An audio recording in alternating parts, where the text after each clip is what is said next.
Hello. അപ്പം ഞാൻ എൻ്റെ ഫസ്റ്റ് ട്രിപ്പ് പോകാൻ വേണ്ടി പോവുകയാണ്. ഞാനും എൻ്റെ ഒരു കൂട്ടുകാരത്തിയും കൂടിയിട്ടാണ് പോകുന്നത്. അപ്പോൾ നമുക്ക് പുലർച്ചെ 3 മണിക്കായിരുന്നു ട്രെയിന്. നമ്മൾ തലേ ദിവസം രാത്രി ഇറങ്ങി ബീച്ചിൽ പോയി കുറച്ച് ടൈം സ്പെൻഡ് ചെയ്യാമെന്ന് വിചാരിച്ചു. അങ്ങനെ കൂട്ടുകാരത്തിനെ കുറേ വെയിറ്റ് ചെയ്ത് എന്നിട്ട് ഞാൻ പോയി ഫുഡ് കഴിച്ചു. എനിക്ക് വിശക്കുന്നുണ്ടായിരുന്നു. ഫുഡ് കടയൊക്കെ കഴിഞ്ഞപ്പോഴത്തേനും ഓളെത്തി. എന്നിട്ട് നമ്മൾ റെയിൽവേ പോയി വെയിറ്റിംഗ് റൂം ബുക്ക് ചെയ്ത് അവിടെ കുറച്ച് നേരം കിടന്നുറങ്ങി. എന്നിട്ടൊരു 3 മണിയൊക്കെ ആകുമ്പോഴത്തേനും എണീച്ച് വന്ന് ഞാനും കൂട്ടുകാരത്തിൻ്റെ മോനും ഉണ്ടായിരുന്നു. ഓനക്ക് ചായയും കാര്യങ്ങളും വാങ്ങിക്കൊടുത്തു. എന്നിട്ട് നമ്മൾ കുറച്ച് വീഡിയോ എടുത്തു രണ്ടാളും കൂടിയിട്ട്.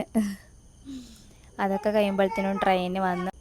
ട്രെയിൻ കയറിയിട്ട് അസലായിട്ട് കിടന്നുറങ്ങി. ഉറങ്ങിക്കഴിയലും 7 മണിയാകുമ്പോഴത്തേനും നമ്മൾ മാംഗ്ലൂർ എത്തി.